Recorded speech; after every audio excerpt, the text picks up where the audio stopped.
have those people who go, oh, he did it. That means maybe I can. Yeah. And then you have all the other people who will wait till enough people have done it. And then they go, oh, okay, I can do it too. Right? So one thing that people who enjoy Meaning Wave seem to have in common is that they're those people who when they see that something is possible, they believe, oh, I could do it too. Right? It's that kind of mindset of a person. Yeah. It's people who are looking for more. It's people who want to push themselves further. It's people who believe that there may be more to our existence than has been told to them, or that there's more that they can say with their limited vocabulary. Right? It's the people who believe that there is more than the sort of mainstream idea of our contemporary existence tells you is possible. Right? Alright, meine Freunde, welcome back im Game Changer podcast. And this will be my second episode I will do in English, because usually I do it in German, but this time will be in English. Because I have a very, very special guest, and the introduction about him will be a little bit different this time, because I will talk a little bit more about my experience and how he came into my life. His music was recommended to me by a friend around, I would say, like 2 or 3 years ago, where I was in a very hard phase of my life. I was struggling. I was transforming from professional sports into the life afterwards. I also some difficult situations in my family I had to overcome. So it was a quite stressful episode. And a very good friend of mine, Howard, he recommended me your music. He was also a professional athlete. And I was just listening to a few tracks of you, and then immediately got really soaked into the vibe of the music, into the tunes, but also, of course, also into the words, into your special art that you created there. And since then, I think from year to year it increased, and now you're on definitely the interpret, like the DJ I listen by far the most. So you're basically the DJ I listen to every day, and always pumped if new music from you comes out. And yes, so that's why I'm super glad to have you here in my podcast today. Welcome in the Game Changer podcast, Akira the Don. Hey, thank you. That was a lovely intro. Awesome. How lovely.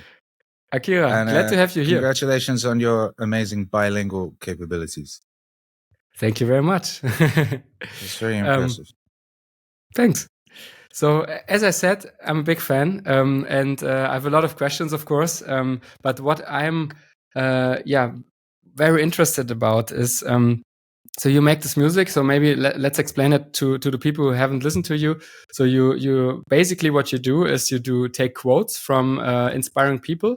And put it in the music, and mix it with also very special tunes. I don't really listen to that a lot in other parts of music. So you also create your own vibe of music, and so this music gets really like a very mindful way, very mindful expression. And you can reflect a lot with it. You can use it while I use it a lot, for example, in the gym. But also when I take walks, when I also want to calm down and meditate. And what I'm very interested about is how did you personally first get into spirituality and personal development? Because I know there's always a story behind it. So what was your point where you got into, I might even look into myself and for answers, and not only outside on the outside? Yeah, that's a good question. I think I always did. I didn't realize that it was something that I was doing until relatively late. But I always did. I always read a lot. We didn't have a TV when I was a kid. So I used to go to libraries and get loads of books. I'd read a lot. And we also lived somewhere very remote out in the countryside in Wales, in North Wales, which is the bit on the left side of the UK that looks like Lord of the Rings. And so I used to walk a lot, so I would think a lot. And so from very, very early, I guess I was looking inward in that manner. And I wasn't satisfied with the answers I would get from school or church or my parents. And also I loved music. And of course, a lot of music, particularly the sort of music that was being made in the 70s, perhaps, which was my dad's music. A lot of that's quite philosophical. A lot of if you look at a lot of the sort of artists of that period, even like whether it's something like, the prog rock stuff would often be directly influenced by philosophers. For example, Rush based a whole song off an Ayn Rand book, but like, even something like Motown records, even, you can't run, you can't hide, everywhere you go, there you are. That's a chorus, like music was a lot more philosophical back in the day, I think. And I loved music, and I loved books, and I loved comic books. So it was always there, but I didn't realize I was like specifically doing that until around the time I invented Meaning Wave, about 7-8 years ago. 7 years ago, 6 years ago. What was it? 2017. Around 2017, I suppose. So it was basically, just always inside you since you were a child, influenced by the music, influenced by books, and always questioning exploring also. it through music. Yeah. And always exploring it through the music I was making. I always wrote as well. I always wrote a lot, so I was always writing. And of course, when one is writing, one pulls inward. Yeah. And I used to do a lot of exercises. Like I would sit on a bus and I would just look at people and I would wonder what they were doing, where they'd come from, what was going on with them, why they looked the way they did, this, that, and the other. I was always sort of thinking in that manner and then writing that stuff down. And, very interesting. So also observing what's around you and probably also asking questions about that, right? Yeah, always. Yeah. Always. Okay. But as far as the self-development, I guess, aspect of it, that was quite late. I never thought about things in those terms. Okay. Particularly with regards to the kind of physical side of things. That was one of the last things I dialed in. There's like a psyop that you might notice. I don't know if it's as prevalent where you grew up, but certainly where I grew up, there's this psyop, this idea that people who are interested in the arts do not intersect with people who are interested in the physical realm. And they push this thing in movies and stuff, right? So it's like guys who go to the gym are supposed to be dumb, right? And arty, creative people are not physical people, and they do drugs, is what they do. You know what I mean? Yeah. And now the twain shall meet. So you have this like weird side. So as a person who was artistically inclined and what have you, I was under the assumption that the realms of physicality, sports and fitness and all that sort of stuff, that's what other people did, not me. And what I was supposed to do was the Hunter S. Thompson thing and run around and get off my head and have adventures. And it took me a while to work out that was a psyop, and that dialing in the physicality was not only important but crucial and incredibly beneficial to everything else. That getting one's physicality sorted out meant that you would become better at thinking, better at executing the art you were doing, better at everything in life. The kind of like glowing sort of after effects of physicality would leak into every aspect of your life and enrich it and make it better. But I didn't work that out till quite late because, like I said, psyop. Of course. We all have that. Yeah. But so was it a special moment then in your life when you started with also personal development? Was it maybe through also pain or through a certain situation in your life where you struggled, or was it just like that you were inspired and got this psyop opened and see, it's possible, I can also do that. I was always pushing myself very, very hard. Okay. In certain areas. When I was 7 years old, I was making mixtapes and comic books and selling them at school and things like that. And I had multiple jobs. Like I always had jobs. So I went from whether it was digging people's gardens or paper round or factories or what have you. So I always worked very hard and I was just pushing myself and trying to improve upon myself in regards to pretty much the areas of, execution with regards to what I was interested in. So better at drawing, writing, music, whatever it was. But, providing for myself. I left home very early. I left home when I was still 15, and ran around the country. But with regards to, actually taking it really seriously and realizing the responsibility I had as a being in this plane of existence is when I had my son, I think. Mm-hmm. And when, I got married and I had my son, and then suddenly I realized, I don't have time to be messing around. Like, to be, I used to sort of, with regards to what I was creating, I would just be inspired. Okay, now I'm going to do this. Now I'm going to do a rap album. Now I'm going to do a concept mixtape about the staged alien invasion at the 2012 Olympics. Now I'm going to do that, and then I had my son and I realized I needed to be a lot more serious. As in, I needed to take things seriously because I needed to provide for that boy. And I didn't just need to provide for him, but I needed to be an example to him, because I understood very quickly that it wasn't that he'd ever do what I told him to. He would pay attention to what I did, and he would do that, So that was the major thing. And then at that point, I started reading more in the realms of personal development and fixing certain issues in my life, like the relationship I had with finance at the time, which was all messed up due to sort of socialist indoctrination as a child. A lot of that via music as well, because a lot of musicians tend to be of that ilk. You get a lot of bad advice from musicians. Shouts out to Billy Bragg. So I had to undo a lot of like bad programming and bad self-belief and things. I came across the concept of self-talk from Mike Cernovich in his Gorilla Mindset book in around 2013. And I'd never thought about the concept of self-talk. I'd never thought about the fact that one wanders around having these conversations in one's head.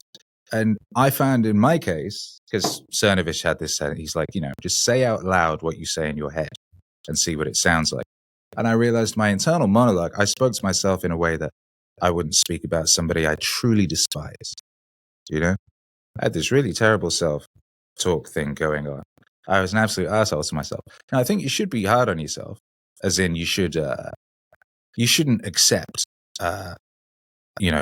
weakness or laziness or what have you from yourself, but constantly just flagellating yourself and screaming at yourself inside like you're awful is not helpful.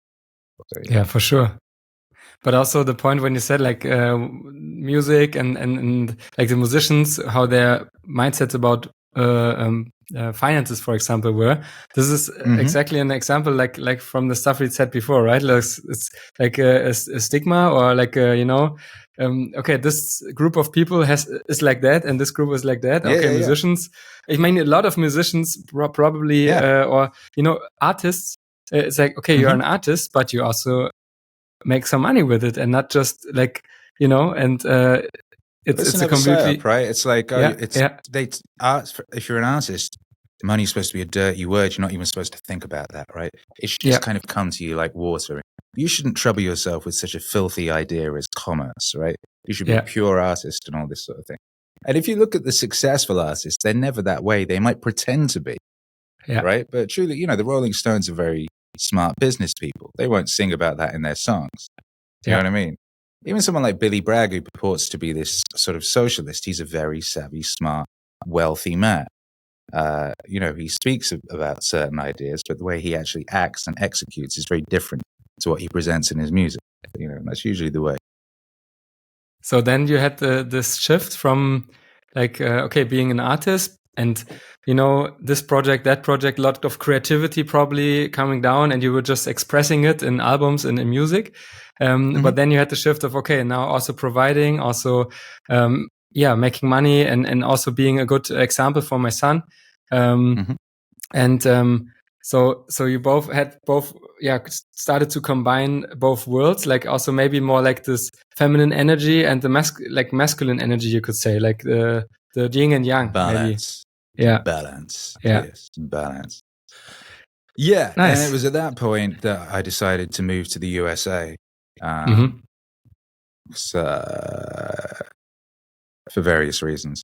But it was like, okay, it's like now or never for this. This is the time to not be afraid and to, take risks. You can take risks when you're young, right? But then when you have people depending on you, you can take less risks.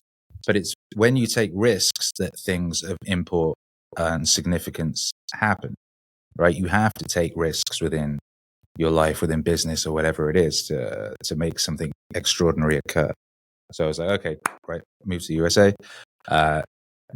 Various reasons, but one is that there's a kind of mental attitude in the UK, which is if you kind of look at the world through the heuristic of like lack or abundance, I would say the UK mindset is of lack.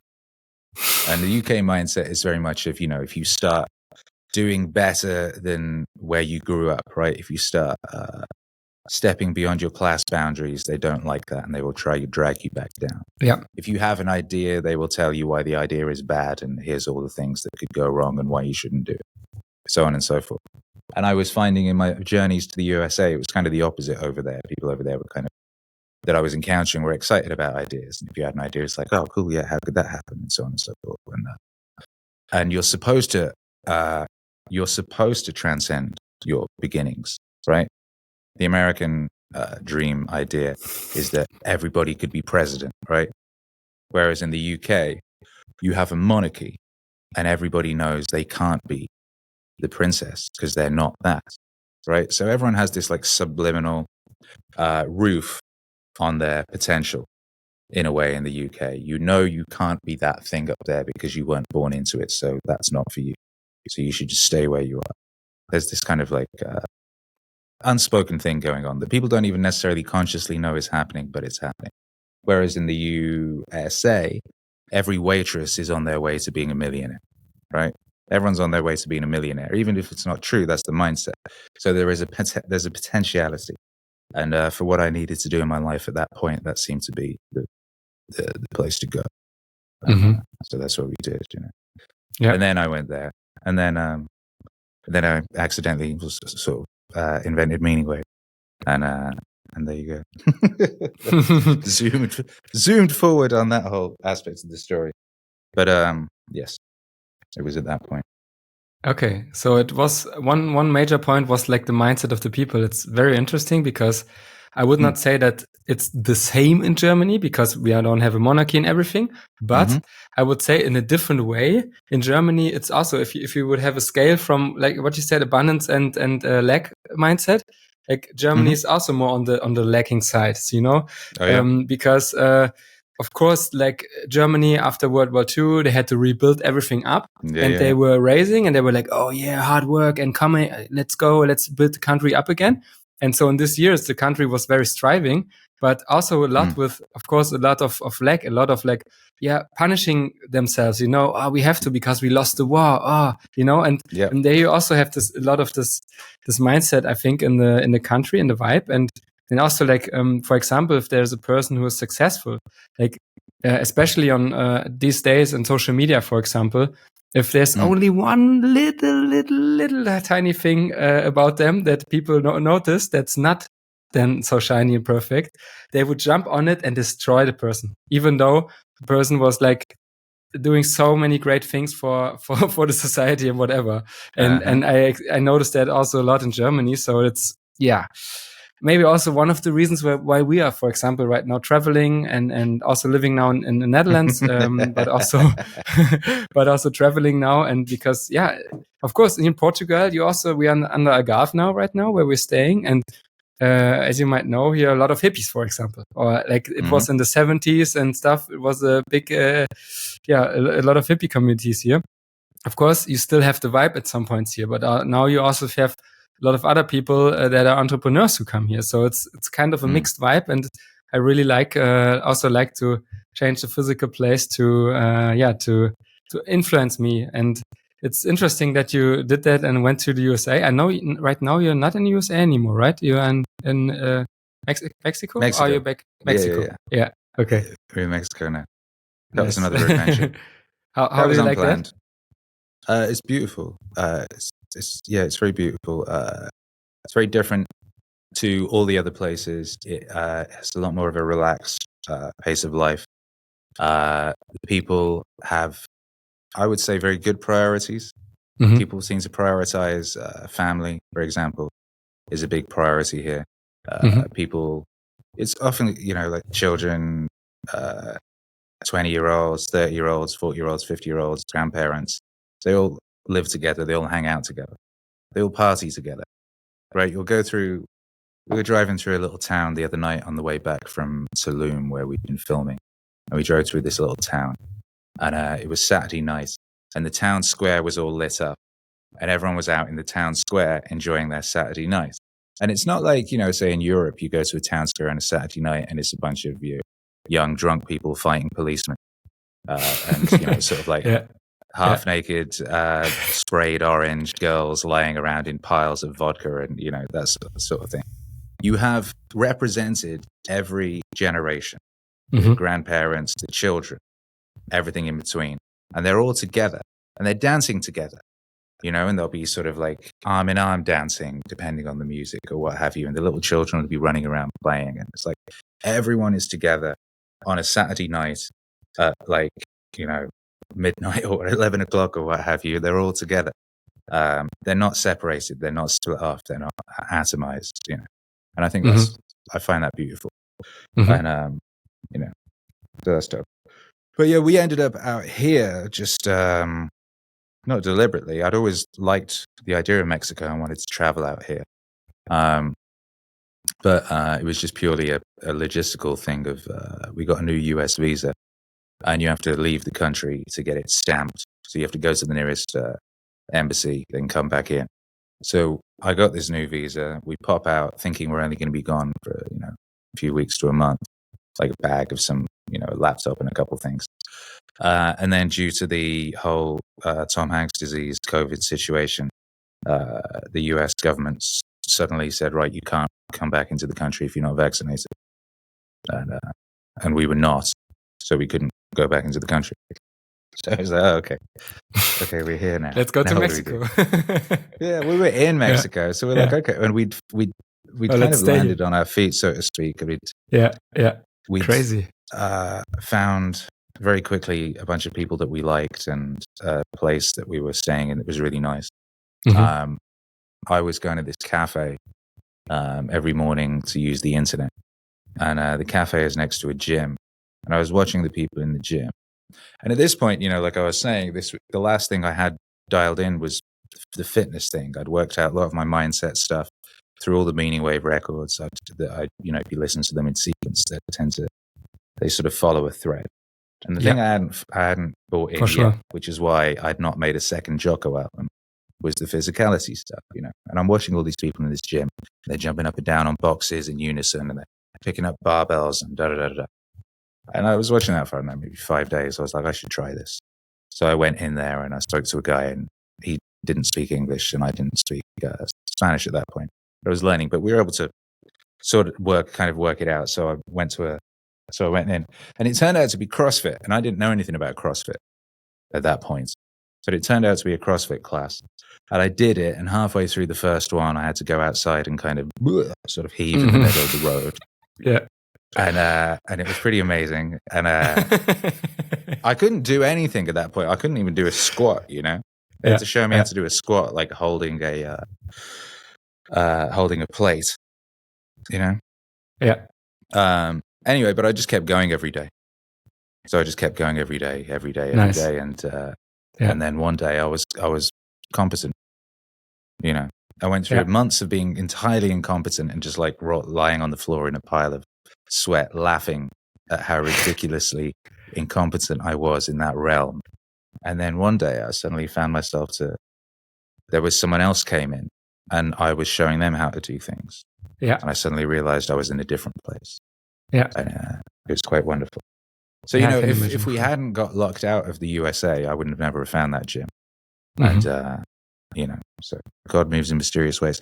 I mean, the gym itself, it's an amazing gym. It's owned by the guy who's the number one Mexican CrossFit champion from like 2015 through 2018. Like of all the gyms in all of Mexico I could have wandered into accidentally, I wander into that one, Perfect. Yeah. But very, very interesting. But now you're also in a different country, different energy, not the American dream anymore, like the Mexican dream now.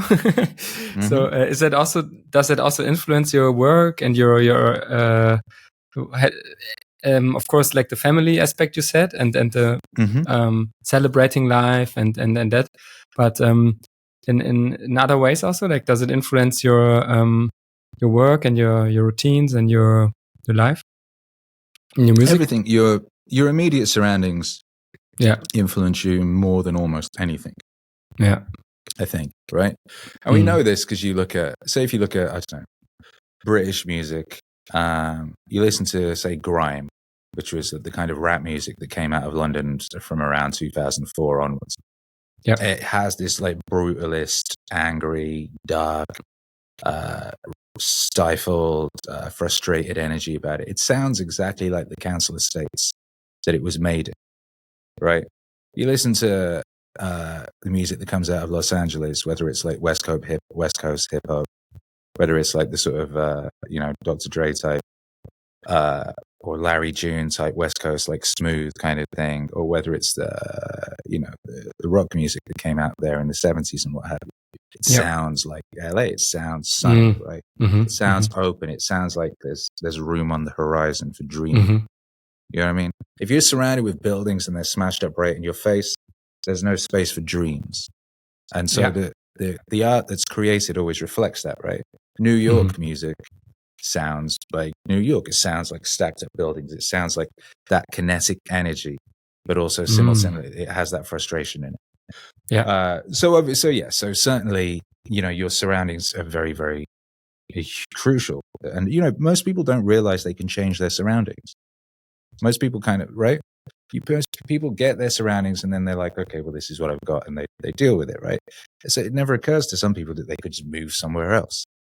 Yeah. Do you know what I mean? I know. It was like, also right now we are when we are traveling, it's so funny how many people like, oh, you're so lucky.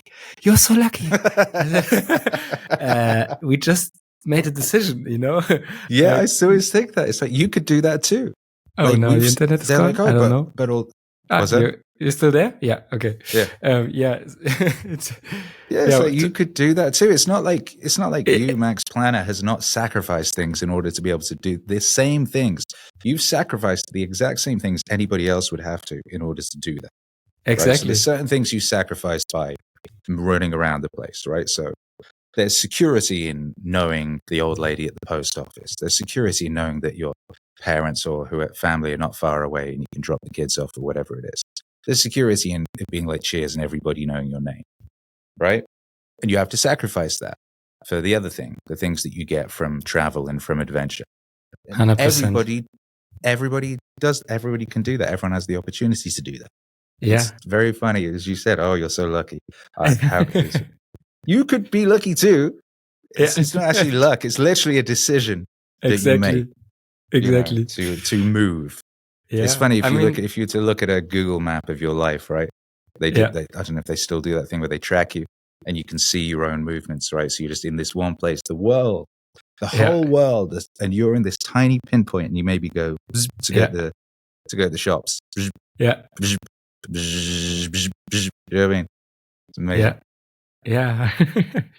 So it's not just, and there's the thing about this I've got this Marcus Aurelius album coming out this week, and there's a little line in that where he talks about this. It's not just that your life is short. It's not just that you're going to die. It's not just that in the scope of the cosmos, your life is so small. It's that even within your life, your actions within this life are small. You stay in this one place for most part. You're not going to see 99.9999% of the world or its people, or speak the languages of them, or communicate with them, or see what they do or how they get down. That's like most people will have a tiny life within a tiny life. Yeah. But that is a choice, particularly now. We have so much more capacity. I mean, like, right, here we are talking to each other on the internet in completely different countries at completely different times, speaking to all these other people, and all these other people are listening. We truly are in a unique and special and hitherto unimaginably opportunity stacked moment in the human story. Good point. Yeah, true. What I'm wondering about is how you, because we were a few minutes ago, we were talking about with the artist and the money aspect, right? And but I would change it a little bit to the question that, as you're an artist, you have a lot of, like, you you have a lot of creativity, obviously, so you get a lot of inspiration, but you also work hard, because I see that you are, like, I also see it on Instagram that you work a lot. You're on the gym. You're putting music. Basically every week you put new music out. Now a new album is coming again. So you're doing constantly also working, and not only being in the creativity mode, but also in the doing mode. And what I'm wondering about is, like, how do you manage for yourself to keep the balance, or is it the balance, or is it a switch? So how is it for you? Because how I experience it, when I'm very hardworking and I'm very of course it can be stressful. Like, for example, in the times when I was rowing, I was like 2 or 3 times a day training. I was very exhausted. I was not always in a very creative mode, because for creativity, of course, you also have to have relaxation. You also have to be just being, not doing. So how is it for you? How are you doing it? Well, you do it, right? Momentum only moves in one direction, right? So momentum, it goes forward or it goes backward, right? So you want to be harnessing momentum to your advantage and allowing it. And so there's an aspect of allowing things, right? Not just forcing things, but allowing things. So you allow the momentum to carry you.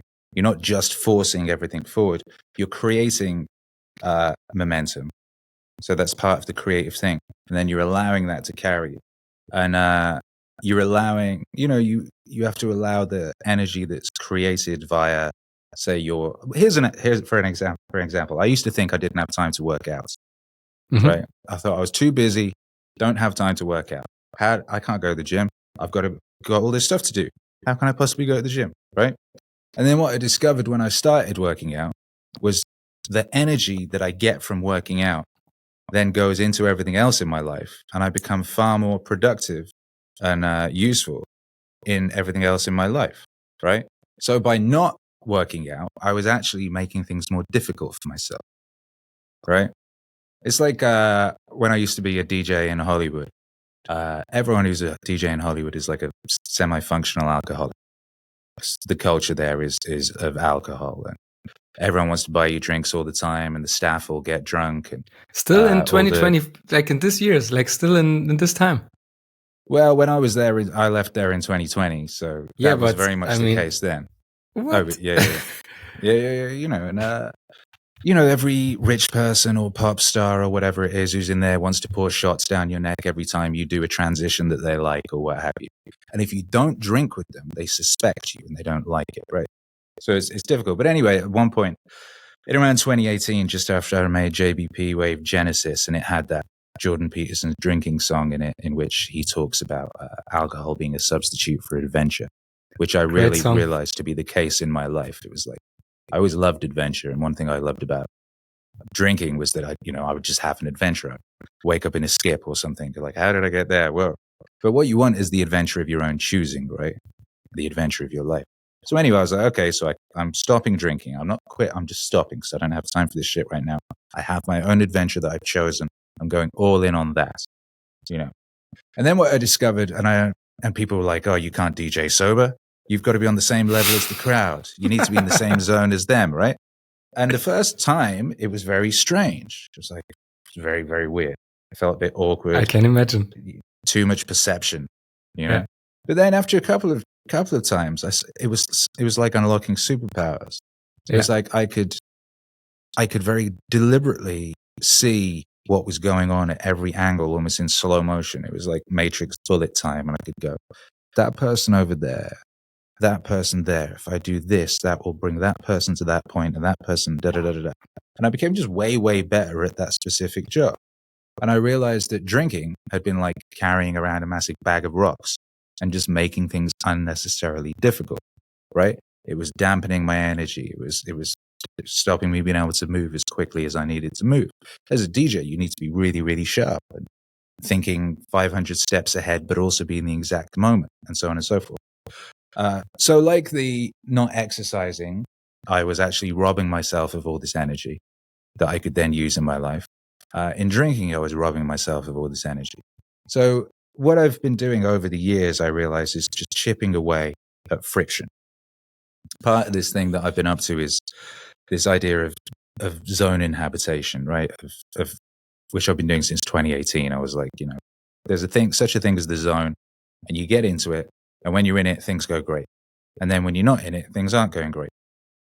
With regards to, say, creation, I was like, well, what if I'd seen all these bands whose first albums had been amazing, and then they go on tour, and then they come back and try and make a second album. They're not in the zone anymore. They can't do it. The second album sucks, right?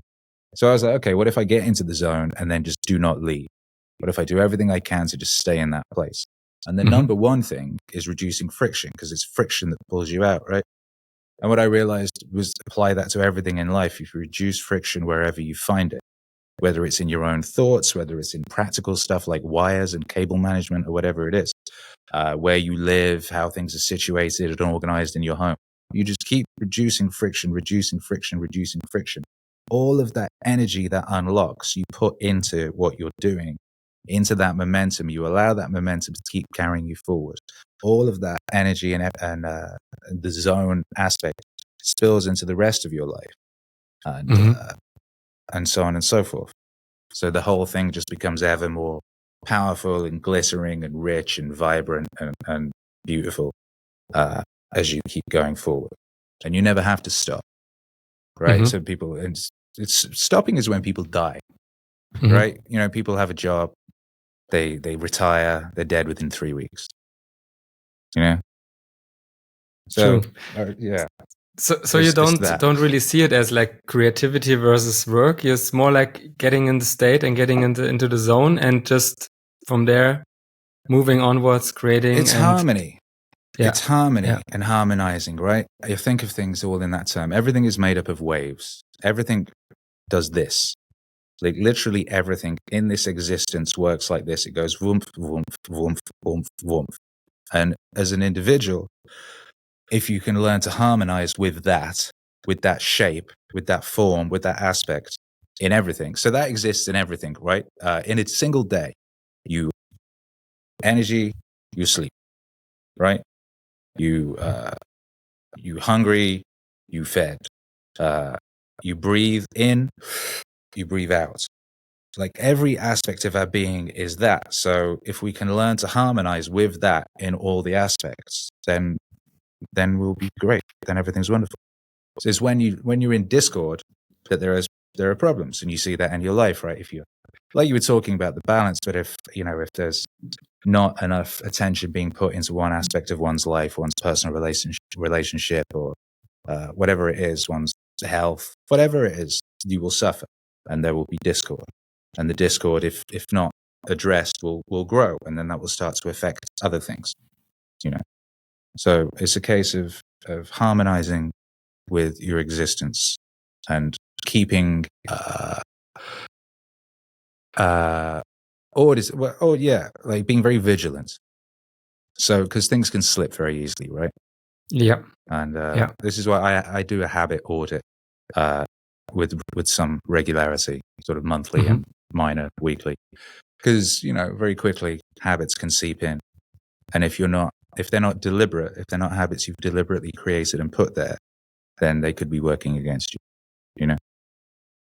So it's important to stay vigilant on all of this stuff, and just keep calibrating and recalibrating, and make sure you're still aiming in the right direction, that the systems that you've set up in your life to carry you to that aim are still the systems that you want. A system is basically, that's what a habit is. A habit is a system that has, via discipline or via just regularly doing the things, crystallized into something that you don't think about, right? So. Very interesting. Yeah, I saw the harmony aspect, I would say, is also about like being aware of just what is, and not not wanting it different. Like if you're because if the wave is up there, you can't stop that. Yeah, and if the wave is down, you can also like, okay, now it's down, so don't want it to be here. Act accordingly. Yeah. There's there's the Stoic principle. Some things are in our control and others not. Right. And there's one idea, which is that unnecessary suffering is a result of concerning oneself overtly with things outside of the domain of one's control. right? So if you're sat there just like worrying about whatever aspect of the government or the devil or whatever, and you can't change any of that, then you will suffer. If you focus on the things that you can change, you will not suffer. And also, if everybody focuses on the things they can change, that's basically how you sort out everything.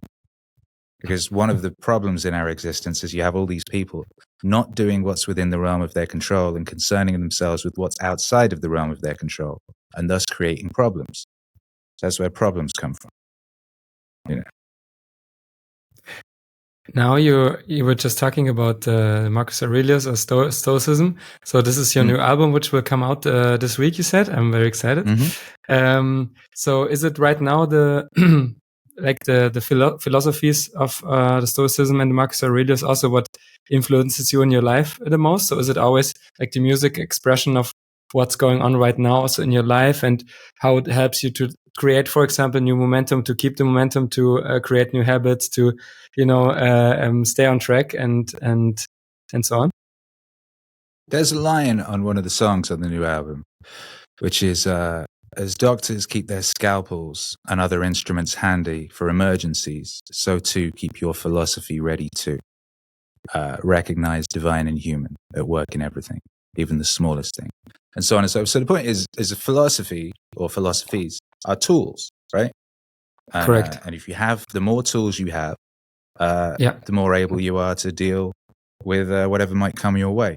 I think about these things as, I think it's like an operating systems, right? So we have this existence, and we don't really know what this existence is.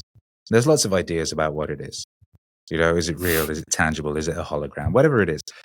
This is something that is outside our control. What's in our control is how we navigate it, right? And the systems we set up to navigate it. Yeah. So, religions are operating systems with which to navigate this existence that have been built up over thousands of years. Yeah. Christianity that's what Christianity is, right? It's an operating system through which to best navigate this existence. It has all these things. You're like, oh, should I do that? What will happen if I do that? People have thought about all this stuff, right? Our problems are not new. But people have spent thousands and thousands and thousands of years concerning themselves with the issues that humans face. And they've put these things into systems, whether it's the system of Christianity or the system of Stoicism or whatever it is, right? And you can use these systems to navigate the world. We're at this weird position in life where suddenly man thinks he's so smart that he doesn't need these systems anymore. And he can throw away these systems, but he hasn't come up with a new one that encompasses all this stuff. So in the past 100 years, man has got so smart that he thinks he can just throw away everything that came before that got him to where he was, right? Hundreds of thousands of years of suffering and brutality, yet somehow man survives. And then man gets so pleased with himself, he thinks, all that stuff, all those people that came before me were savage imbeciles. I know way better than them. I'm going to throw away everything they said was necessary and just start from scratch, and everything's going to be fine. And now we're at the point of the game where people are starting to go, oh, maybe it's not fine. Richard Dawkins and all these sorts of people are like, oh, oops, I did quite like living in that Christian society. I thought God was a stupid idea, but I like the society, and now it's all collapsing. Oops.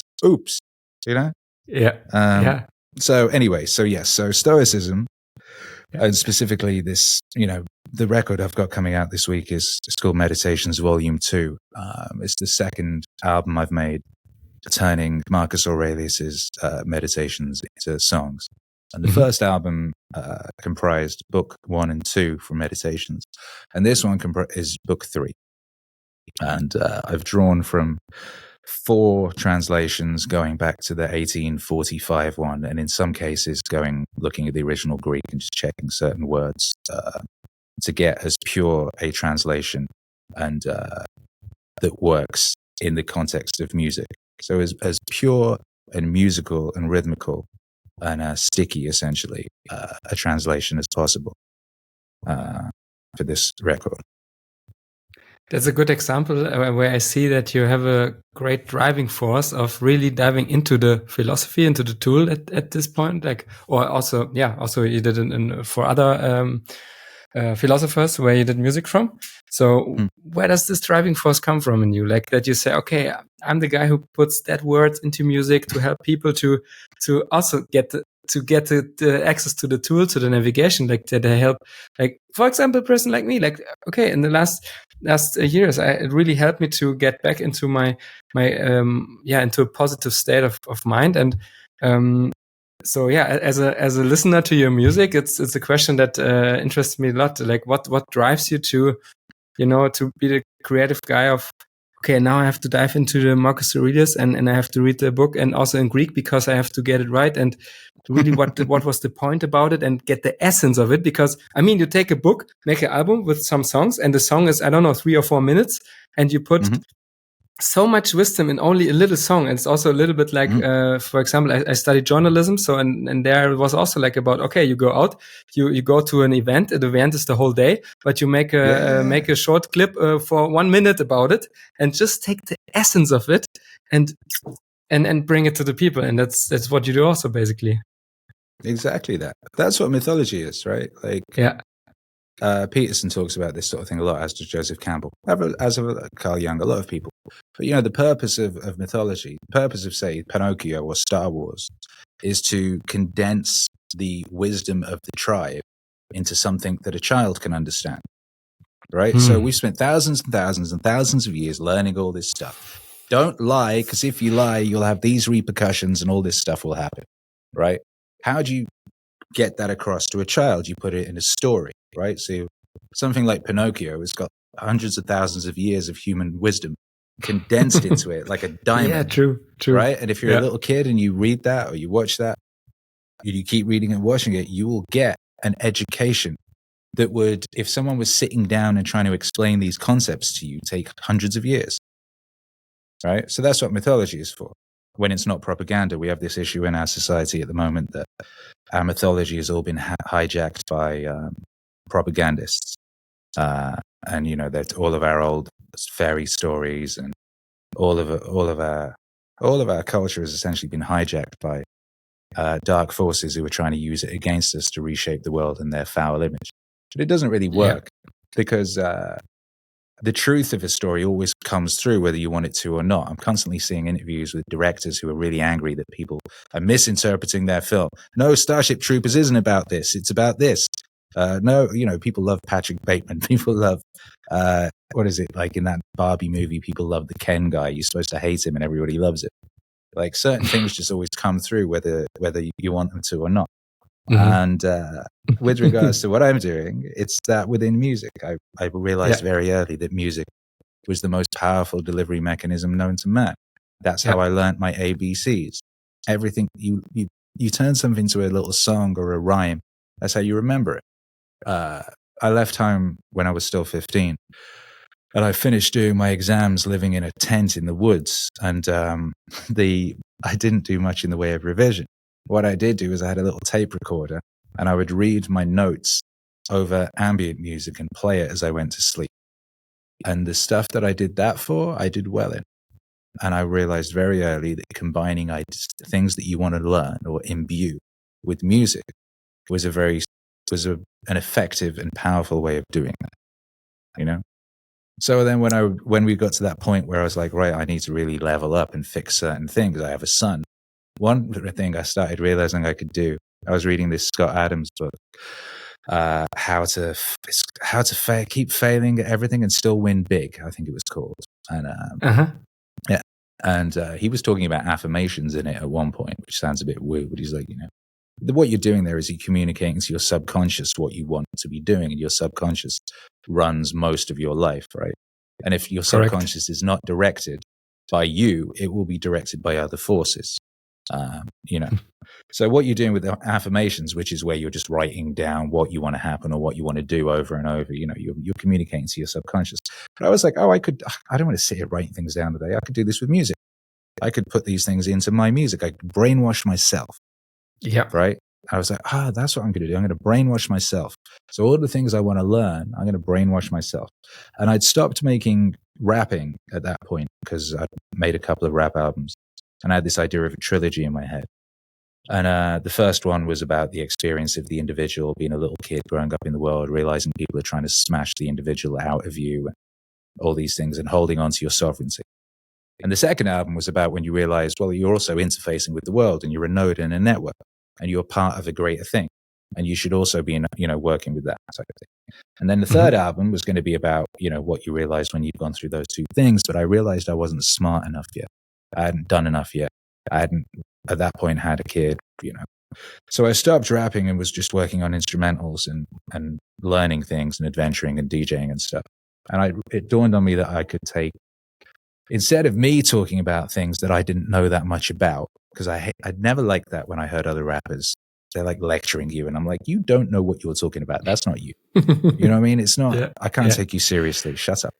But say someone like Alan Watts, who has gone through all these the Western religious traditions, the Eastern. He knows a lot about this specific thing. He thought about it and talked about it for decades. Someone like Jordan Peterson, who spent 40 years, really looking into how it was we got ourselves into the predicaments we did in the 20th century.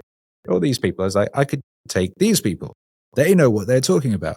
And I could put those in songs, which is something I'd always done in the context of mixtapes. I'd always taken bits of speech and stuff and put it into records.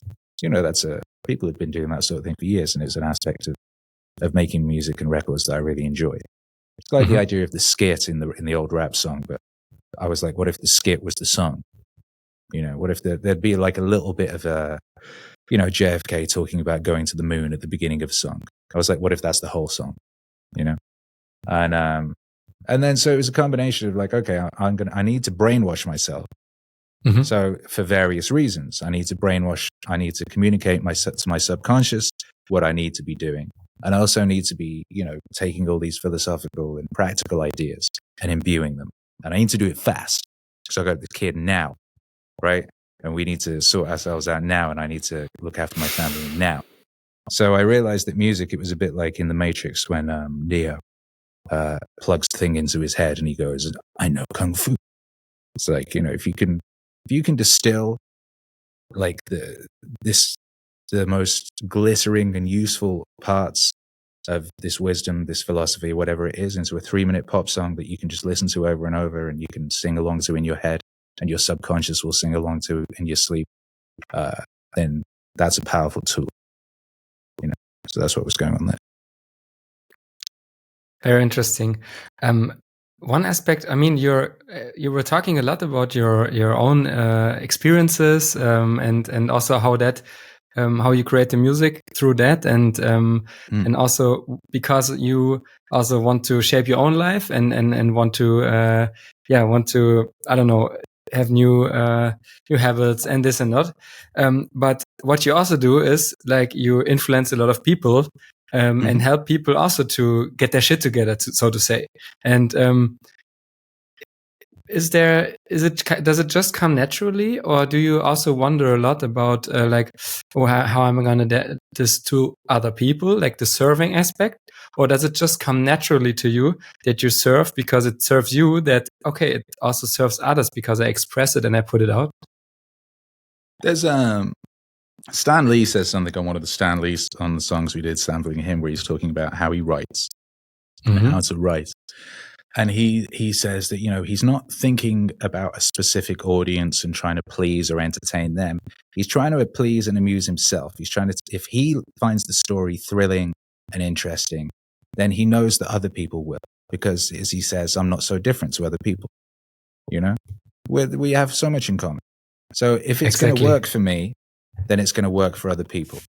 And I do certain things in order that it's more useful across space and across time. For example, I rarely remove things from what people are saying.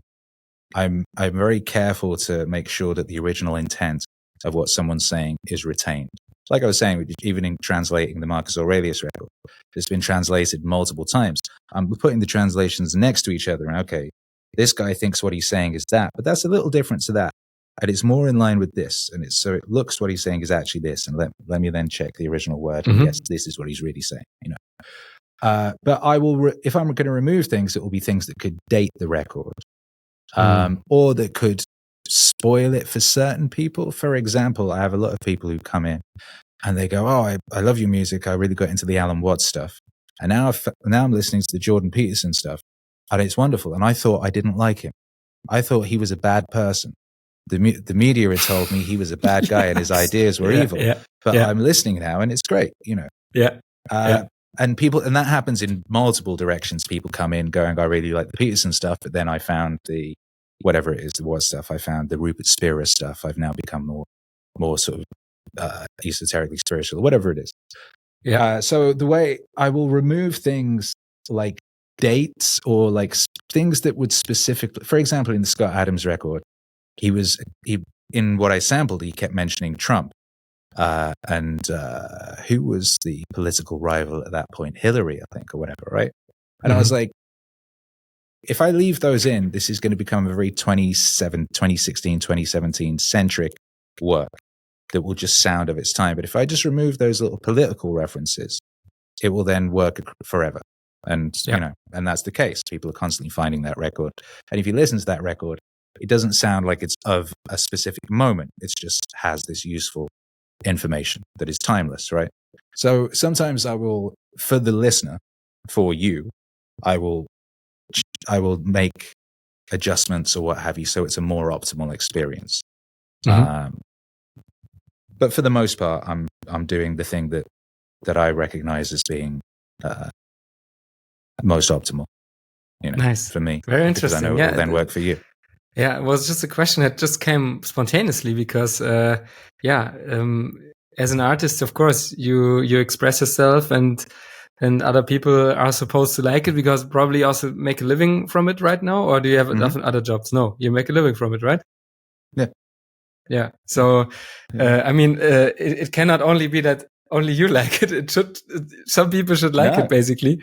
So, of course they will. But again, it's like I was saying, it's like we're not so different, right? So if this is useful to me, if my journey has led me to a place, here's the thing that I always do, and I have to constantly remind myself: the second we understand something, Nietzsche has this line. I think it is: the second something ceases to become a problem, it ceases to, what does he say? Be of interest to us.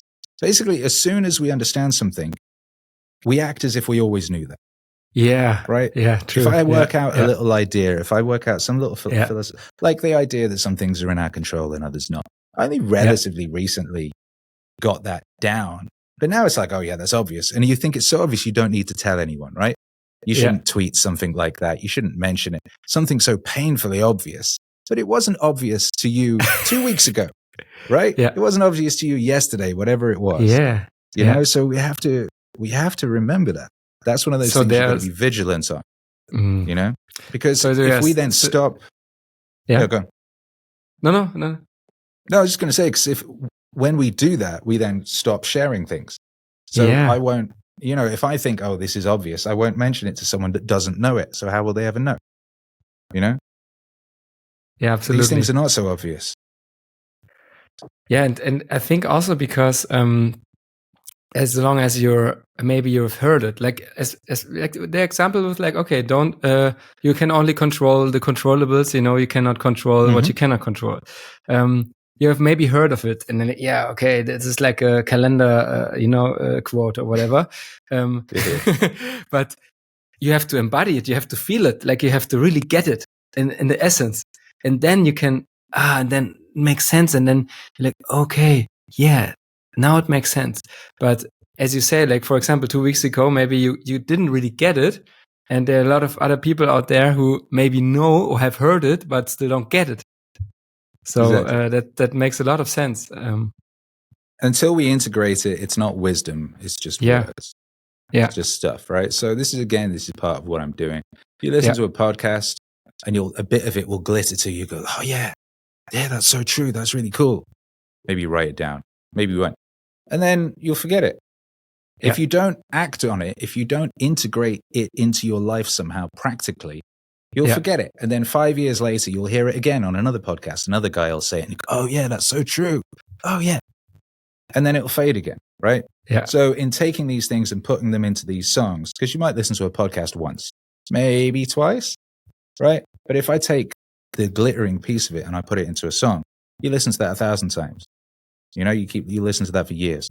I have people write to me all the time, particularly about this one song, and about lots of songs. But I get a lot of letters from people who are like, oh yeah, I've been listening to that Any Dream You Wanted song with Alan Watts of yours for like 3 years, 4 years. I just worked out what it means. It's amazing. It's like changed my life. But they've spent 4 years not really understanding it at all, but they listened to it because they like the song. And then they listened to it enough that they got to the point in their life where they'd worked out some other things that it then locks together and makes sense. Yeah. You know? Yeah. Because a lot of these things work like Lego or something, right? You have to have other pieces sometimes for them to fully make sense. And not everybody has all the same pieces. And we get these different pieces in different orders in our lives, depending on what happens to us, right? Like you might have had some experiences in your youth that led you to, well, certainly did, that led you to understand the importance of the artistry of physicality very early, and to dial that in very early, and to really go in on that. And other people, some people go their whole lives and never work that out, and never get that piece. So. Very interesting. Yeah.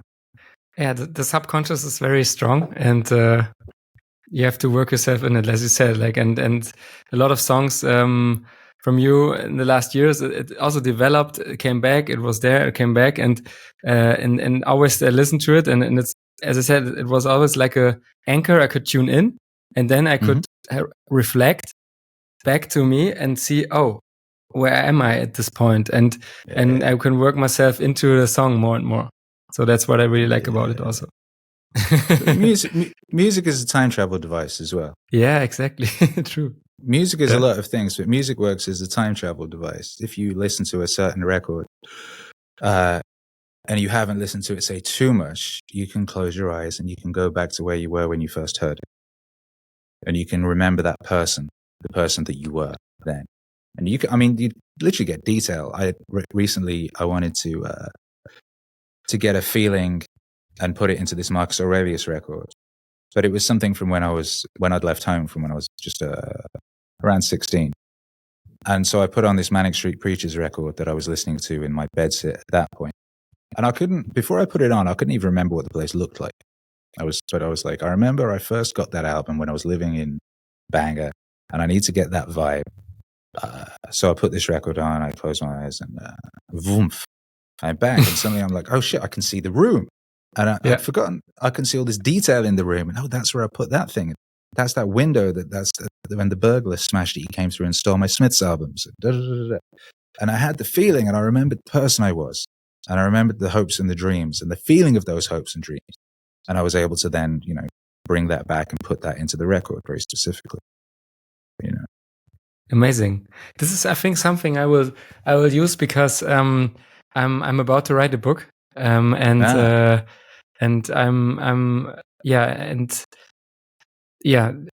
I don't know. It's, of course, it will have a lot of aspects of my rowing career and stuff like that, but it should also, like, I also have the feeling that it will be in a way of, also showing people their potential and stuff like that. And I can also, with music, I can also easily tune in my younger self. I don't know, listening to some German rock music when I was 14, just going to the boarding school, starting to do rowing every day, really professionally and stuff. And it was a tough time and whatever. So, it's a great tool. Yeah. And it's, it's the old, one of these little things that you learn and then you think you always knew, but you didn't. Which, Peterson elocuted very well, which is don't compare yourself to other people. That's another one of those places where unnecessary suffering arises, right? If you're comparing yourself to other people, which is stupid things to do. You don't know their life. You don't know what they went through. So compare yourself. Don't compare yourself to other people. Compare yourself to yourself. Yesterday, you can do that. You can say, okay, who was I then? Who am I now? Am I better now? Have I moved along? Have I lost something? What have I learned? So on and so forth. And so with the power of musical time travel, if you don't overplay certain records, if you keep finding new things to listen to, those things act as tethers to that point of your life, as anchors to that moment in your life, right? And you can always go back there, like the Minotaur in the cave with the string or what have you, right? You can always find your way back. And so as this you're talking about, it can be very useful to go, okay, 14-year-old me, who was he really? What did he really? What were his hopes? What did he really want? Have I done that? Have I betrayed him? Have I forgotten something? Is there an aspect of him that has been lost that would be useful right now? So on and so forth. and we can use music to visit these former versions of our being and get what we need and calibrate, see if we're still on track. Yeah, for sure. Yeah, the comparison to others is, of course, a big aspect about professional sports. So, Yeah. So and it was for me. Music. Yeah. And it was like when I discovered that comparing yourself to others doesn't make really sense. It was hard for my motivation in rowing, But then I got it. Then I got Really? a different perspective. Then I got the perspective of, but I can still use the comparison to others to motivate myself, to compare myself to myself, to become better version of myself. Mm-hmm. And if I, for example, have a competition, and that was one of my beliefs since I was young. When I have a competition, of course I row against other athletes, but as long as I am happy with my performance because I gave everything, and it was an improvement in myself and everything, then it's okay. And this belief structure brought me to become world champion, because it was always about, okay, just moving on your own steps in your own time, not looking so much about the others. And of course, in the race, you row against the others and like, whoa. But it's still your own journey. Yeah. Yeah, that's I love that. That was tingly. That was tingly. Yeah, nice. This is when I joined this CrossFit gym here. Because I had that, I would, if I'd been in there just looking at other people and going, oh, they're all so good and I'm so awful, I wouldn't have been able to do it. But I was just literally just looking at myself. I mean, like, okay, yesterday I couldn't even do a squat. Today I can kind of half do a squat. That's amazing. Every day I was pleased. Because every day there was a little improvement, and I was a little less ridiculous and useless every day. And I saw other people just as this wonderful, like, maybe in the future, I could be that competent. I used to watch people doing handstand push-ups, and it just seemed so magical. Like, I can do handstand push-ups now. And when I could finally do a handstand push-up, I was so happy. And it wasn't because I'd been comparing myself to these others. It's that you yesterday could not even do that. You couldn't even lift up that thing. Now you can lift it. You know what I mean? And so every day is a win. Like if that's what you're doing, you're just comparing yourself to yourself yesterday, and you keep moving forward with momentum and discipline, then every day is a wonderful victory. And you can be surrounded by things that inspire you, they show you that things are possible. Right? So if someone is better than you in an endeavor, that means it's possible to be better. And that's really exciting, right? If that guy is, rowing faster than me, that's something that's possible for me to do. But me yesterday was that, and today I did this. I'm better than this. Every day you're a winner. That's that momentum of that mindset of victory and being happy with yourself and proud of yourself just grows and grows and blossoms and can only lead to glory. Yeah. It has no negative destination. And as you said it in the beginning of the conversation, it's a very thin line where you could, slip. Because if you compare yourself to others, it can also be like Jordan Peterson said, you can also harm yourself, because we beat yourself up. Oh, the other person, they're so good. I will never be so good like them. Oh, I'm so shitty. Because of course you tend to compare yourself in a lot of things that you are not so good at others. You don't really compare yourself where you're better or what's your uniqueness. No. You compare yourself always in stuff they can do and you cannot do. Yeah. So yeah. Always. And all humans do it. It's so crazy. It's such a weird thing. Yeah. When you see, it's wonderful. Humans are so funny. It's so funny. And all these are things that, like I was saying, we worked out all this stuff thousands of years ago. Yeah. Yeah. None of these are new problems. This is all stuff that humans worked out thousands and thousands of years ago. Yeah. And we have to keep constantly reminding ourselves. It's like as a species, we're in a constant state of relearning. Yeah. Unlearning and relearning and unlearning and relearning. Yeah. All these things like overcoming resistance, all that stuff we're going to do. Like, and also there's not really something that nobody did before. No. Yeah. And then when someone can do something, this is exactly it. But, you see this all the time with regards to, someone will lift 500 pounds, then suddenly everyone's lifting 500 pounds type thing. Yeah. Someone races this fast, then suddenly everyone else can. It's this thing that when someone does the thing and you see it happening, oh, that's possible. it's as if all that is stopping us is ourself and our own perceived idea of what's possible. Our own mental image of our own limitations is what is the cap on what we can achieve. And the second that you see someone else achieve something, if you're the sort of person who has that mindset that, oh, that means I can do it too, then you do it too. And then enough people do it, it becomes a tipping point, and then everybody's like, oh yeah, that's what people do. That's normal, right? So what's extraordinary will eventually become normal when enough brave people and extraordinary people try it out, that it becomes that societal tipping point. That's like the Bannister effect, I think, right? Is that the name? Effect? Like with, I think it's the Bannister effect or something. What the person who ran, I think, I don't know the forename, but I think the last name was Bannister, from the guy who ran the mile in under, I don't know, under some certain minutes. I don't know. Yeah. You know, he was crushing a certain time limit, and after he did it, like before, nobody did it, but then he did it, and then like within 1 year, like 10 people, 15 people did it. That's exactly the same. What it's about. Does Akira the Don have? Does Akira the Don have goals, or is he just in tune and walks his path? This is funny. So there is an idea that I've sort of remember I was telling you that Scott Adams book when I was first sort of thinking about sort of just had a kid and I'm trying to fix and sort various things out. He has this idea that systems are better than goals. Systems beat goals. And the reason he says that systems beat goals is because when you have a goal and you've got your goal and you're working towards your goal, the whole time you're in a state of lack. You're kind of a loser because you haven't got your goal yet. And then the second you get your goal, yay! Oh, now what? Right? So you just have this flash of elation, and then you're kind of crushed because what the fuck am I supposed to do? So what's better is having systems that are leading you towards an aim. All right. So I think he didn't say aim, but I think of it in that term, because you need an aim. As Peterson says, if you don't have an aim, you're aimless.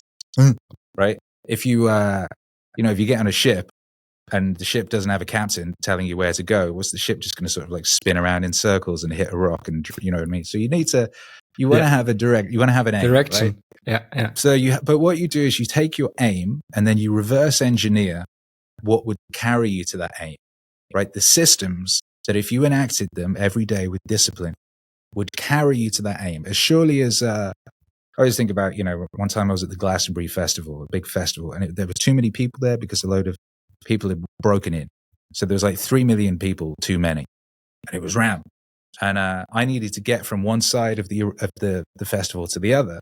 So I crowd surfed. I was like, I know what I'll do. There's the main stage there. I will crowd surf and they will just carry me all the way over there. And so I don't need to try and push through or walk around the site.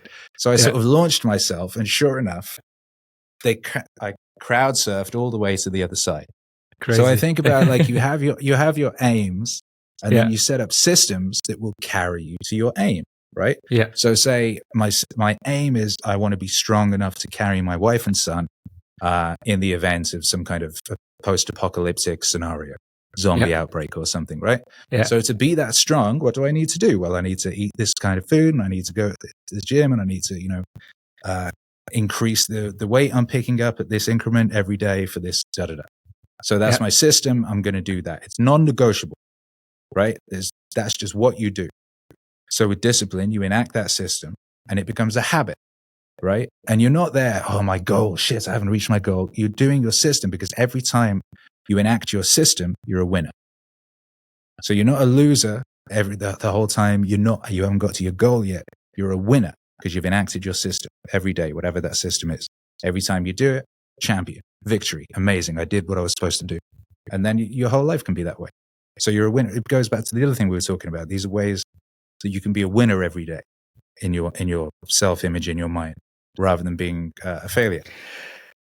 And this is like, completely. This is exactly the shift I'm in right now. I was in right now the last years, because of course, in rowing, it was like, okay, you have to qualify for the team, you have to make the team, and then you on the team, and then you make, okay, then you go to world championships, and then of course you want to win or win a medal, and then you win a medal, and then like, oh yeah, nice. So then you get, you get some confidence, I would say. You get confident because you achieve goals, and you work yourself there, and you overcome yourself on the way. You overcome resistance and all that stuff.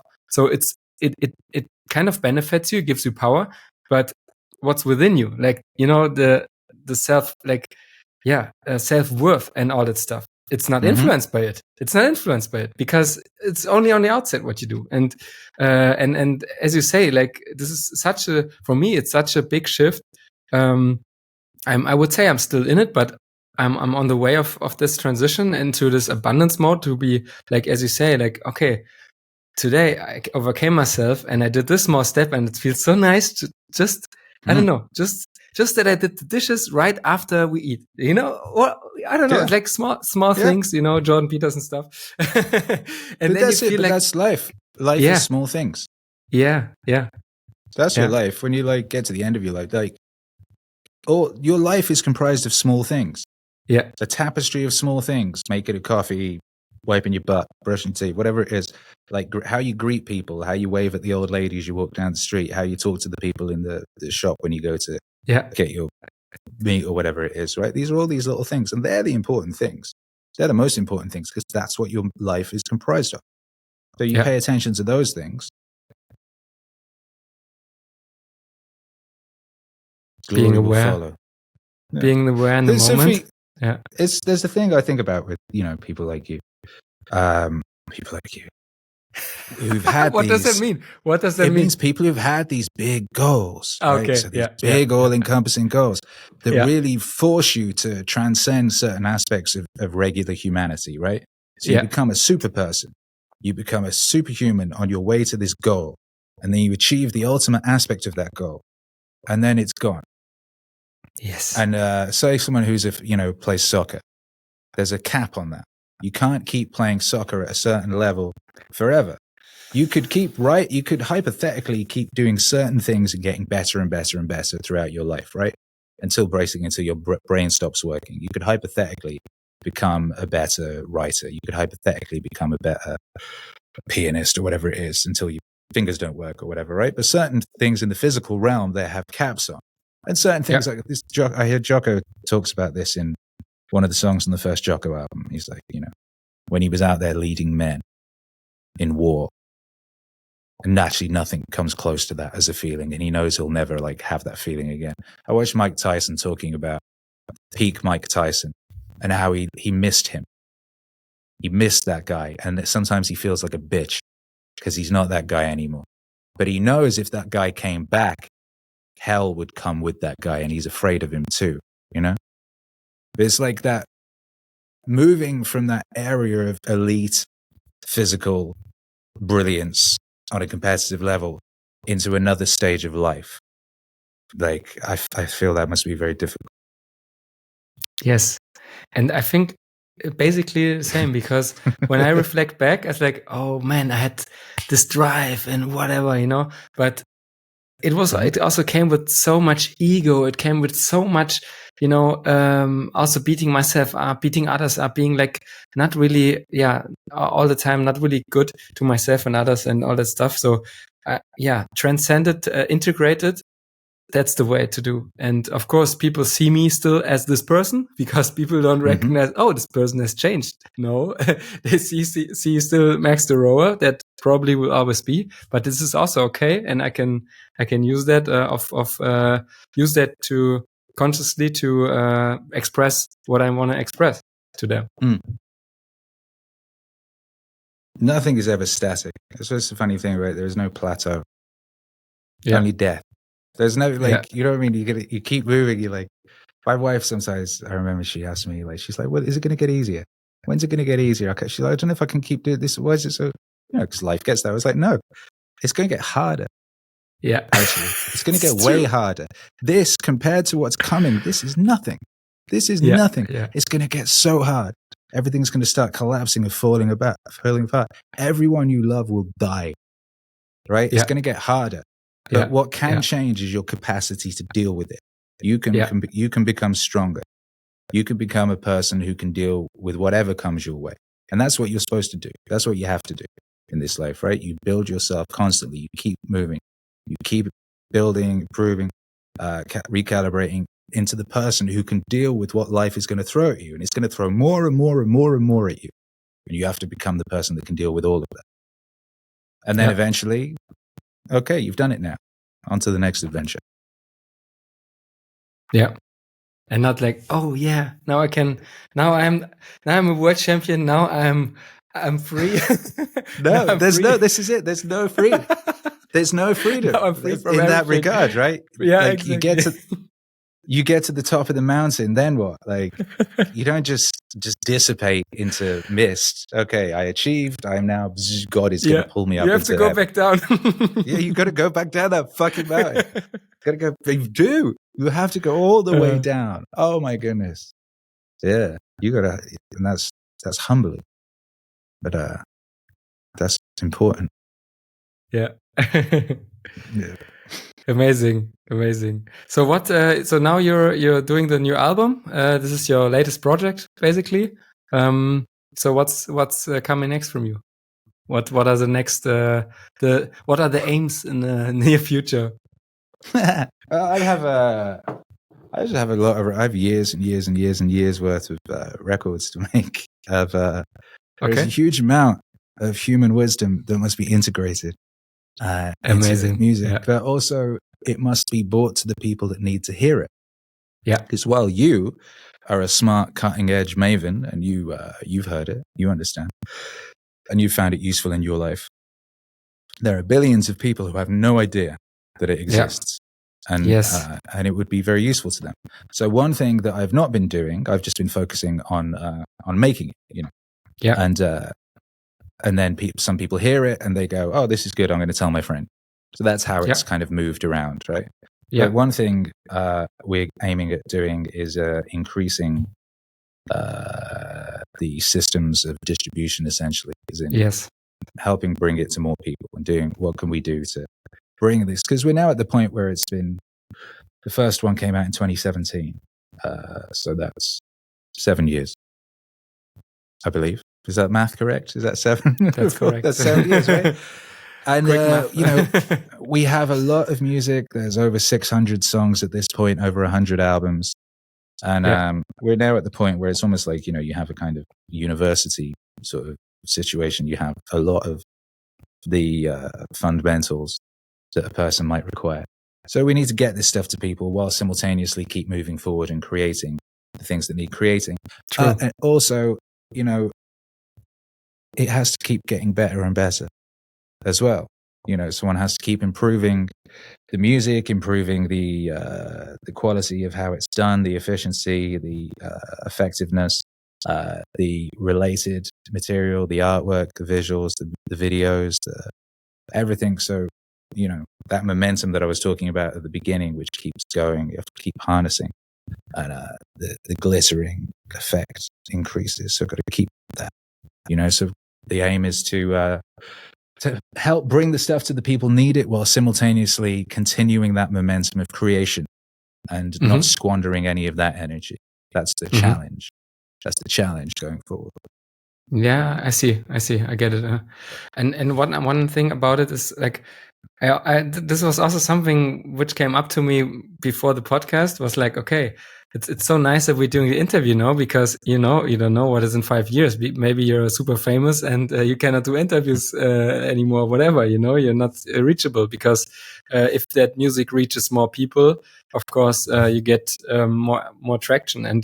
But one other aspect about it is also that I also showed, of course, the music around to some friends, of course, because I really like it. And it's very, very interesting, because only a small amount of people get it and like it. And most of them like, yeah, the tunes are quite okay, but what does the voices do in that, So it's very interesting. It's very interesting to see that your music is and this is, I think, also a very good aspect of it. It's polarizing. It's something very, very unique. So there are certain types of people like me that really, really like it and get it, and some people like think like, oh, that's not for me. Maybe later or whatever, or not now. This is but it. Yeah, it's what I was talking about earlier. Everyone's at different stages in their journey. exactly. Yeah. And Yeah. some people need to be at a certain stage for certain things to make sense. Yeah. But again, this goes down to another thing I'm working on, which is making all these different records and all these different styles and doing things that will work for different people at different times. So, for example, I'm finding that the stuff like the Marcus Aurelius stuff where I'm sort of singing or rapping, that really works for some people. So some people, as you were saying, find it difficult to get around the sampled spoken word thing. And some people really need like singing. That works. I understand that, And then other people, it's the exact opposite. Other people are like, I don't need singing. I need the raw words. I just need the, Yes. You know what I mean?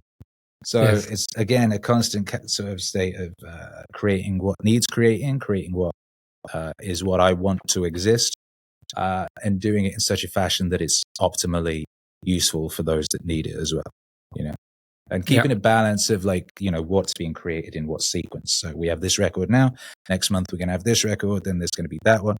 They're going to work together harmoniously in this fashion. They're also going to be work for this kind of person. It's like when you're DJing, right? You can't play one record that everyone in the whole room likes. That doesn't actually exist, right? It rarely exists. There's not like one record that every single human loves. So when you're doing a DJ set and you're aiming at doing a transcendent experience for everyone involved, you need to be playing your sequence of music in such a fashion that, okay, now this group of people, they love that. That's for them. Now this person, we're going to bring in these people without alienating these people completely, even though it might not be perfectly for them. And now we're going to add this thing, which is going to be a thing that they can all enjoy in a kind of fun fashion, but it's only going to work for a few minutes. And then we have to do this. It's like, in the context of a rap club, if in the middle of some ridiculous bangers, you can drop ABBA and it's a joyful experience, right? If you mix it in such a fashion that it works harmonically and rhythmically and it's kind of like fun and a surprise, then all the girls will come out, and maybe the people who don't like rap music who happen to be there will have a moment that's exciting for them. And then you follow that with the right record that continues that energy, but in maybe a cooler way or something, a more contemporary fashion that keeps all those people who were bought in that fashion. It keeps moving, right?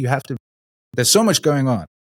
But as I was saying, it's not a case of just like one individual track working for everyone. That doesn't exist. Yeah, of course. Creating a tapestry and a story that will reach everybody at some point in the journey and bring everybody into the story, right? And bring everyone together in that way. Are there things that people who like your music have in common? Yeah. They're handsome, they're beautiful, they're smart, they're cool, Of course. I mean, this is true. That is true. Yeah, there is. They're what were we talking about earlier? So you have those people who go, oh, he did it. That means maybe I can. Yeah. And then you have all the other people who will wait till enough people have done it. And then they go, oh, okay, I can do it too. Right? So one thing that people who enjoy Meaning Wave seem to have in common is that they're those people who when they see that something is possible, they believe, oh, I could do it too. Right? It's that kind of mindset of a person. Yeah. It's people who are looking for more. It's people who want to push themselves further. It's people who believe that there may be more to our existence than has been told to them, or that there's more that they can say with their limited vocabulary. Right? It's the people who believe that there is more than the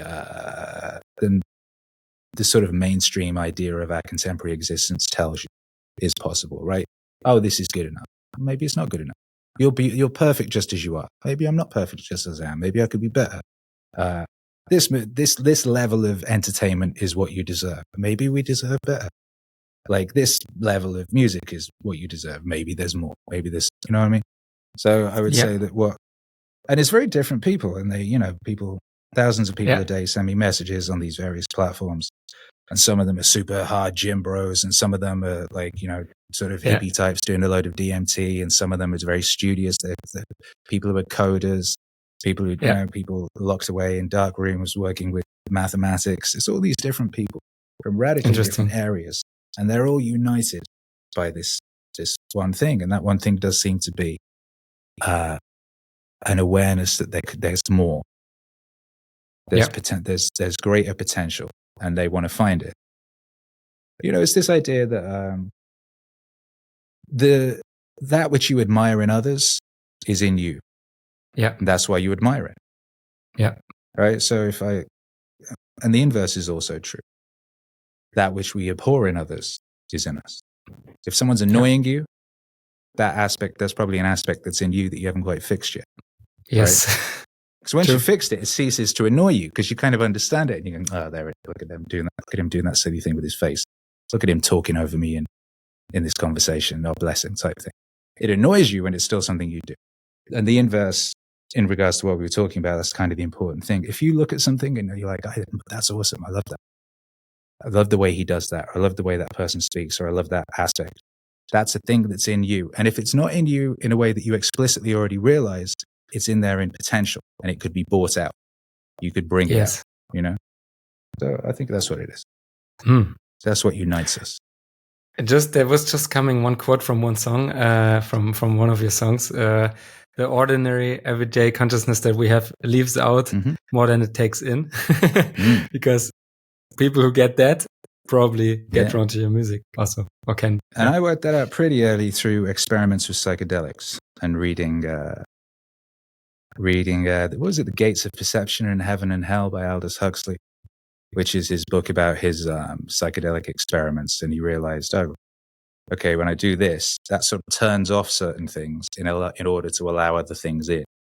And oh gosh, there's so much more going on than I realized, and so on. It's cool. That kind of realization exists in multiple forms and multiple arenas and multiple areas. And it's a fundamental realization. There is more going on. There really is more going on. We're very limited creatures. And that limitation is a necessity of our being. We need to be limited in order to be able to do everything we do. We have to die. We have to, some of us have to be stronger and weaker and this, that, and the others. There has to be room for all these things to exist. I always think about things in the context of DJing, but like if you just keep playing like the track that everyone gets excited for, but if you play that track all night, it's boring and it doesn't do anything. If you just play the number one banger all night long, it actually becomes fucking annoying and horrible, We have to have that variety. We have to have that balance. We have to have those limitations. We can't have it all, Amazing. That's the glory and that's the tragedy. Yeah, true. This state of being. Yeah. Amazing. Yeah, I could talk with you for hours about that, but I think it's also fine to come to an end because I know you're also tired and you had. But as we were just saying, you could talk all day, but then it becomes less special and less interesting. So what we can do is we can have this lovely conversation that builds and it moves around and it dovetails, and then we can have another one. Exactly. Down the line, and we'll be a little different then. And for then sure. we can have and that will be interesting in itself. That's why that thing we were talking about earlier with regards to goals and so on and so forth, it can be dangerous because of that, because we're different every day. When you're, I've seen people who get lost in this perfectionist aspect of music, right? And they're trying to get it perfect. And they're working on a song for days, weeks, months. They think it's perfect. They go to sleep. They wake up. It's not quite perfect. The reason it's not quite perfect is because you are different now. And what was perfect to you yesterday is not going to be perfect to you today because you're different today. So you're chasing something that you cannot catch, right? So you have to put things to bed. You have to finish things, keep moving, do another thing, finish thing, keep moving, finish thing. You cannot chase perfection because it does not exist, because you will be different when it comes around. And that idea applies to pretty much everything. Yeah. Yeah, and we will also be another person after the conversation than before. That's what I also always say. Exactly, it's also true. That that has changed. It's just having the conversation will change you on a level. Yeah. Just like that whole idea of, the observing the thing changes the thing. Yeah. Oh, on yes. On a chemical level. Just observing 100%. Yeah. Just observing it changes it. And here we are, observing, Yeah. Amazing. So there was a lot of wisdom in the podcast, and I really, really, really enjoyed it. So yeah, coming to an end. What are 3 game changers? Because the podcast is called Game Changer. What are 3 game changers for my audience? Like, what are 3 things you would say? You want to just tell the people. I think we probably did it. We just did in that, right? So some things are in our So 3 game-changing ideas. 1, some things are in your control and others not. Focus on that which is within the domain of your control, purely that, and your life will get so much better so fast. And everyone else's lives will get better fast too, because you're doing what you're supposed to do. You're doing what you were put here to do, right? And when you're doing that, the world glitters and is wonderful. When you're not doing what you're supposed to do, you're causing problems. You're fucking things up. It's like you have a TV screen that's made up of all these pixels. One dead pixel will fuck up the movie for everybody. So do not be a dead pixel, right? There's one thing.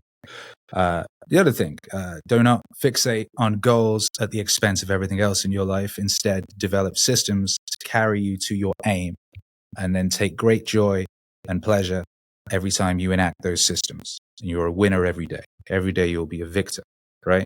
And the more of a winner you are in your mind, the more of a winner you are in the world, because what you think about becomes the world around you. And you become what you think about. So if you think about yourself as a winner, you'll become a winner, right? That's how that works. And what do we need? A third one? That which you admire in others is in you also. So pay attention to that, right? Pay attention to when you notice something that you like it in another person, because that's something in you. And maybe you haven't brought it out yet.